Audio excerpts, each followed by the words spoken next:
in the last class I have told you how to add the various given integers.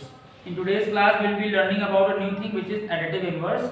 So additive inverse is nothing but it says that if there is a positive integer, then there also exists a negative integer such that the sum of both of them is equal to 0.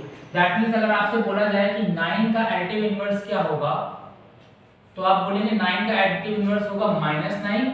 क्यों? क्योंकि अगर दोनों को हम add करेंगे तो उसका answer हमेशा कितना आना चाहिए, 0 आना चाहिए। ठीक है, so additive inverse simply says that कि अगर कोई पॉजिटिव इंटीजर है तो उसका जो एडिटिव इनवर्स होगा वो उसी सेम का एक नेगेटिव इंटीजर होगा। ठीक है, क्योंकि दोनों को ऐड करने पे हमें आंसर क्या चाहिए, 0 चाहिए। ठीक है, सिमिलरली अगर आपको बोला जाए you have to find the additive inverse of -8, तो आप बोलेंगे इसका एडिटिव इनवर्स +8 होगा, क्योंकि दोनों को ऐड करने पे you will be getting 0. So this was a simple concept.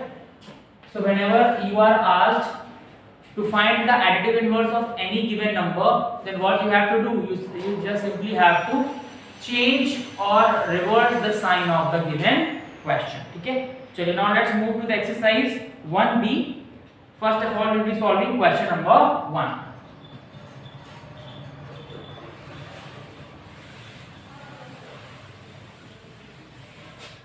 In question number 1 it is saying that you have to add the given numbers. ठीक है, तो first of all पहले में लिखा हुआ add 64 and 36, 64 and 36। ठीक है, तो 64 and 36 एंड का मतलब कि ऐड करना है दोनों को, तो 64 plus 36 और ऐड करेंगे तो you will be getting 100 as the answer. ठीक है, now moving to the second part.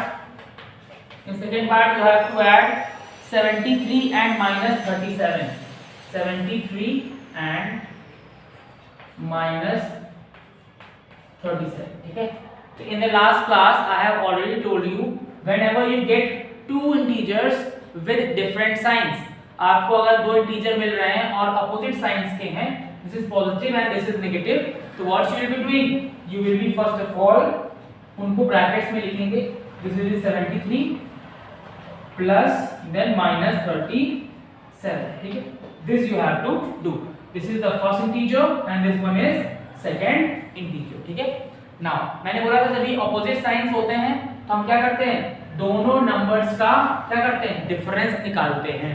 तो फर्स्ट ऑफ ऑल आप क्या करेंगे, 73 में से सब्ट्रैक्ट करेंगे क्या, 37, what you will be getting, you will be getting 36। ठीक है, डिफरेंस कितना आएगा, 36 विल बी द डिफरेंस। अब बात आती है कि साइन कौन सा लगेगा, साइन वही लगता है जो बड़ी वैल्यू होती है। You can clearly see that 73 is greater than -37 और 73 पे कौन सा साइन लगा है, पॉजिटिव साइन लगा है, इसलिए आंसर वुड बी +36। ठीक है, चलिए moving to the next part, part number 3। In part number 3 it is saying you have to add -26 and -45, -26 and -45।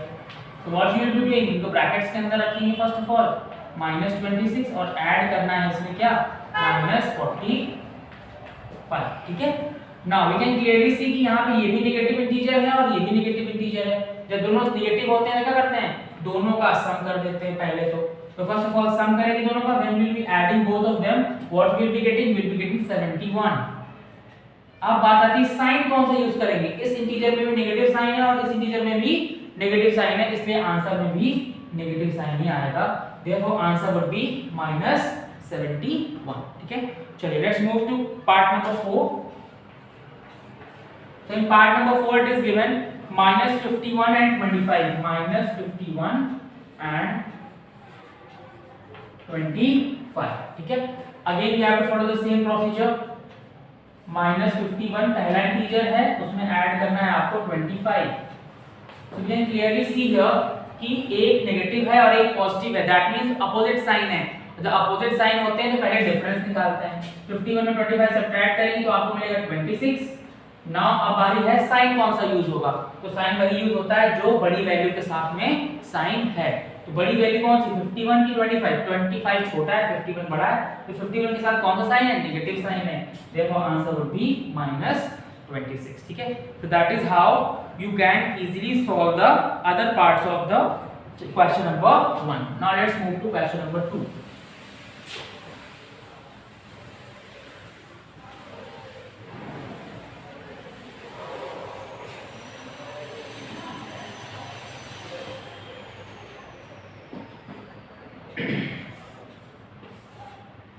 So in question number 2 it is saying that find the additive inverse. अब आपको क्या find करना है? You have to find the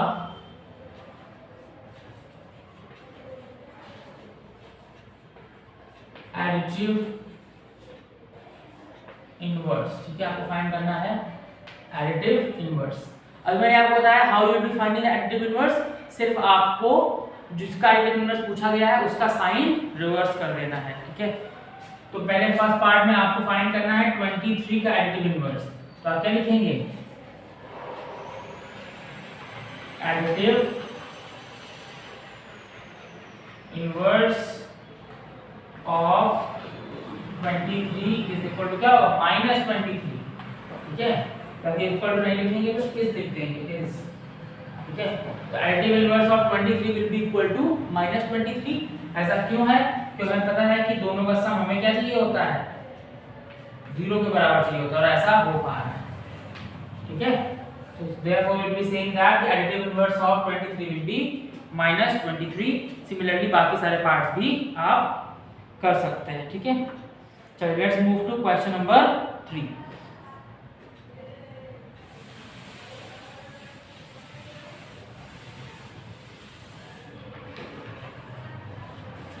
In question number 3 it is saying that you have to evaluate. You have to, what you have to do? You have to evaluate या फिर solve.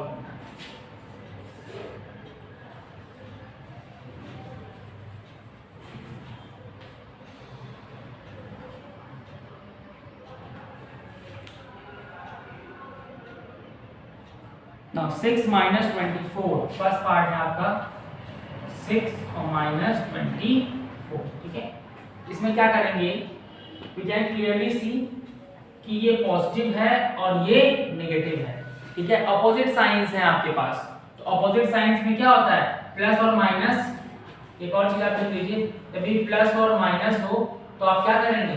Subtract करेंगे. आप subtract करेंगे. ठीक है, आपके पास minus और plus हो तो आप क्या करेंगे? तब भी सब्ट्रैक्ट. अपोजिट साइंस में आप क्या करते हैं? सब्ट्रैक्ट करते हैं.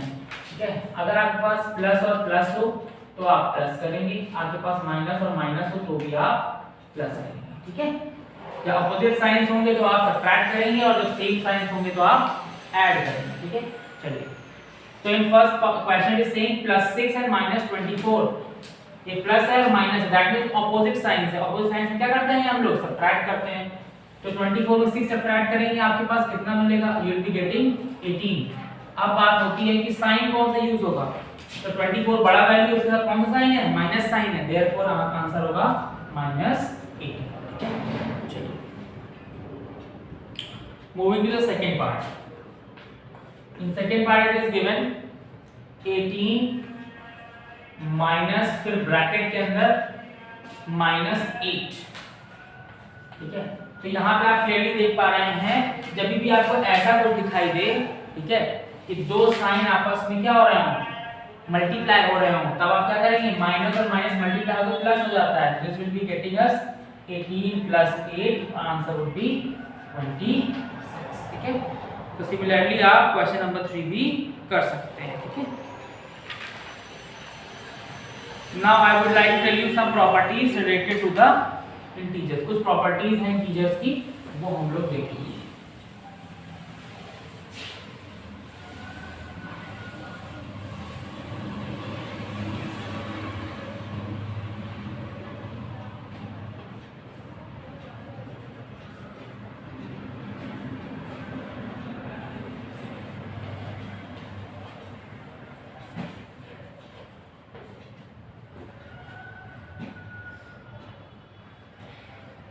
और ये कौन किसकी? एडिशन की. This is these are of addition. First property is commutative property. पहली प्रॉपर्टी आपकी है कॉम्यूटेटिव प्रॉपर्टी.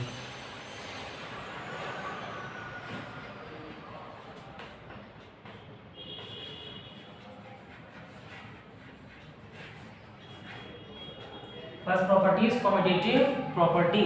कम्यूटेटिव प्रॉपर्टी क्या कहता है, अगर आपने दो नंबर्स को ऐड किया a प्लस बी तो हमेशा इक्वल होंगे अगर हम लोग b को पहले लिखें और a को पहले लिखें। दैट मीन्स अगर हम लोग a प्लस बी करें या फिर b प्लस a करें, दोनों केसेस में आंसर क्या आएगा, आपका सेम आएगा। एग्जांपल ले लेते हैं, सपोज मैंने a को लिया 5 और b को लिया 2, तो a प्लस बी कितना होगा आपका, a plus will be equal to 7 और b प्लस a ये भी कितना आएगा 7। तो क्लियरली आप देख पा रहे हैं कि according to the commutative property of addition of integers a plus b is always equal to b plus a। ठीक है, सेकेंड प्रॉपर्टी में चलते हैं। Second property is your associative property.